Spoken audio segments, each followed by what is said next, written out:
The lower the eyebrows, the more comfortable with touching and with being touched the person is. Is that right? How do you feel about touching?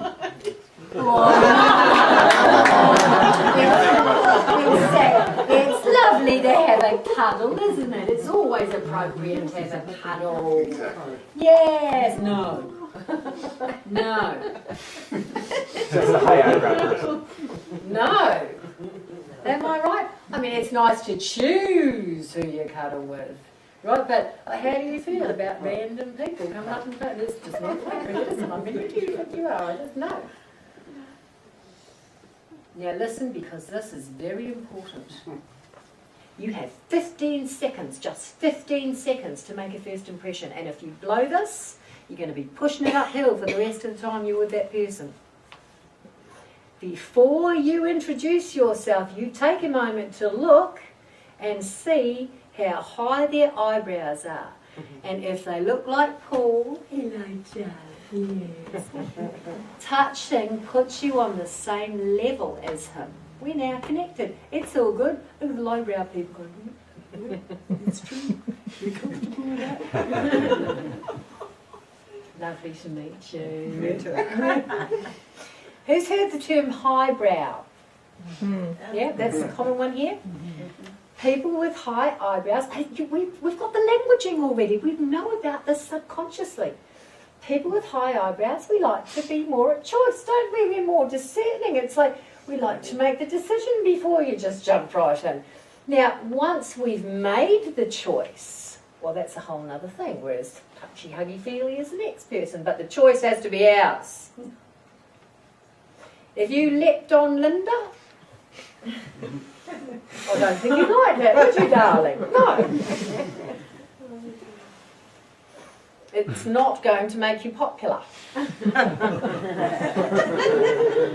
That doesn't mean she's snobby. It means that it's very important. The higher the person's eyebrows are, the more they like to stand back and observe before they jump right in. We like to make sure that things are safe enough and interesting enough before we put ourselves forward. Is that right? 100%. Absolutely. Choice is very important. And it's quality rather than quantity, really, isn't it? See,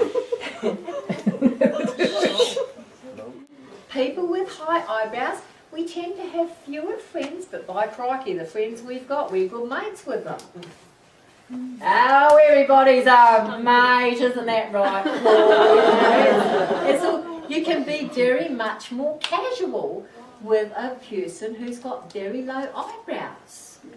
You can fart in front of the person who's got and they will laugh. If you do that over here, you can watch their eyebrows climb all the way back. That's the way it should be. It's not appropriate, really, is it? People with high eyebrows like to be more formal, especially when you're first meeting them, or second, or third, or fourth. We'll let you know when we want you to touch us. And when we've made that decision, well, now that's a different thing. Can you see how often we get a bloke like this with a woman like this, and how often that causes problems? Isn't that interesting? So, just take a little minute, darling, to observe the height of the eyebrows of the person that you want to launch yourself at before you do it. He's not a mongrel because he can't keep his hands to himself. He's got a different structure. And it makes him very happy when he feels accepted. He feels, all right now, we're on the same wavelength when you touch him. And she, is that true? And she feels respected, and like you're on the same wavelength with her when you let her make the first move. Thank you very much. Okay. It's important. It's important to be a bit more formal, isn't it, especially in public? Yes. We'll decide about the public displays of affection. May or may not happen. I'll make the choice though. Does that make sense? Mm-hmm. Can you see how much trouble lowbrows get into all the time? And why? The trait of the lowbrow is the lower the eyebrows, the more the person is focused on specifics. They want to move right in onto whatever is interesting to them and physically touch it and check it out. You know me too well already. You've got low eyebrows. I know all of you all too well already. Which is why you're here. Okay? This is across the board. Think about it. If you've got low eyebrows, how important is it to you if you've seen something interesting, you want to touch it, don't you? How else are you going to figure it out unless you've had a little bit of a fondle?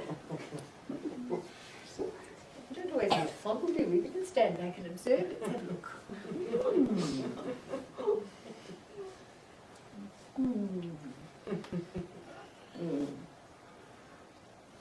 And then, when we're ready, and if it's interesting enough, we'll move in. Is that right? True. Yeah. Very different ways of being. Very different ways of relating in the world. Does that make sense? Mm-hmm. Right. So take a breath.